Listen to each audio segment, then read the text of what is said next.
Hello everyone, and welcome back to our channel, your trusted source for in-depth political analysis and commentary from across South Africa. If you're passionate about justice, accountability, and the future of our democracy, you're in the right place. Don't forget to like this video, subscribe for more content, and leave your thoughts in the comments below. Today's story is both deeply troubling and critically important. We're diving into a bombshell political development as the uMkhonto weSizwe party, or MK party, comes out swinging against the South African Police Service. Over the weekend, the MK party issued one of its strongest statements yet, launching a scathing critique of SAPS and accusing the law enforcement body of systemic corruption, institutional decay, and a complete betrayal of its constitutional duty. Their call: urgent, sweeping reform before it's too late. According to MK Party spokesperson for Kekana, what we're witnessing within SAPS isn't just a string of unfortunate incidents. It's a full-blown crisis. Kekana said, and I quote, "The rot within SAPS has reached crisis levels. From high-profile scandals to day-to-day negligence, the police service has failed to uphold its constitutional mandate to protect and serve the people. Instead, it has become a bastion of impunity, where misconduct is either ignored or actively concealed." Let that sink in. A bastion of impunity. These aren't empty words. They speak to a growing fear among ordinary South Africans that the very people meant to protect them have instead become a law unto themselves. And according to the MK party, the problem is systemic. It's not about a few bad apples. It's about an entire orchard that has been allowed to rot unchecked. The MK party isn't just complaining, they've provided examples that point to a deeply disturbing culture within SAPS. Numerous reports of police brutality go uninvestigated. Criminal cases are allegedly mishandled, or worse, intentionally sabotaged. Internal whistleblowers, the brave few who dare to speak out, are reportedly silenced through intimidation, threats, and professional sabotage. This isn't the stuff of conspiracy theories. It's the lived reality of far too many officers and citizens alike. One example that has gained traction is the use of SAPS officers in collusion with criminal networks. Whether it's local gang activity, drug trafficking, or organized cash-in-transit heists, allegations abound that some officers are not only turning a blind eye, but actively participating for financial gain. This kind of betrayal isn't just illegal, it's corrosive to our national morale. But perhaps the most damning part of the MK party statement lies in its assessment of SAPS leadership. The accusation is clear: leadership has failed. Failed to clean house. Failed to hold officers accountable. Failed to instill a culture of public service. Instead, what we have, according to Kekana, is a culture of complacency, one that encourages cover-ups and silences truth-tellers. The MK party also took aim at the Independent Police Investigative Directorate, or IPID, the very body meant to provide civilian oversight of SAPS. Kekana did not mince words here either. He called IPID toothless and accused it of lacking the authority and independence needed to perform its constitutional role. The implication is severe: if the watchdog itself is compromised or ineffective, who then watches the watchman? To understand the significance of this, let's step back and look at IPID's role.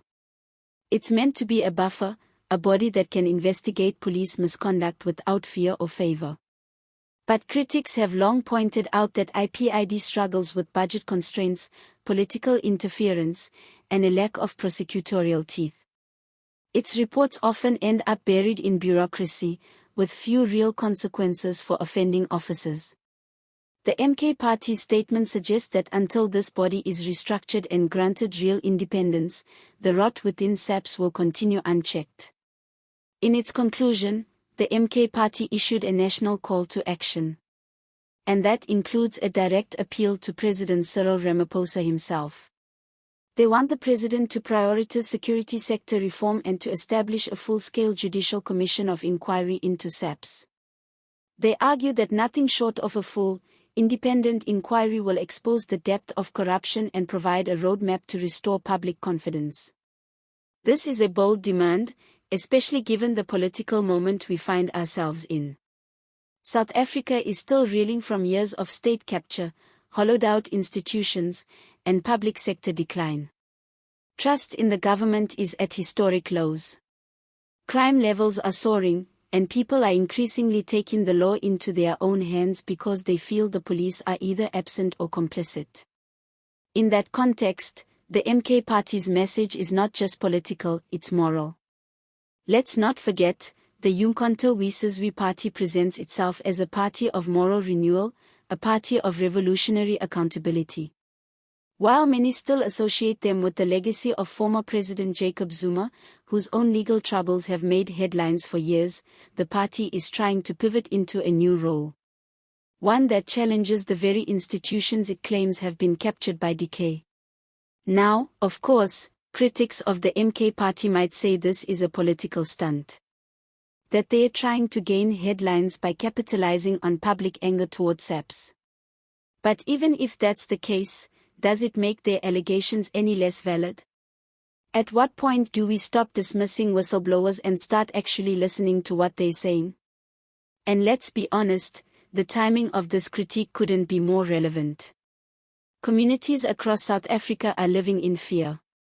Gender-based violence, organized crime, farm attacks, township gang wars, police-involved shootings, these are not just statistics, they are daily realities. And in many of these cases, SAPS has either failed to act decisively or has been implicated in wrongdoing. The question now is, will the government respond?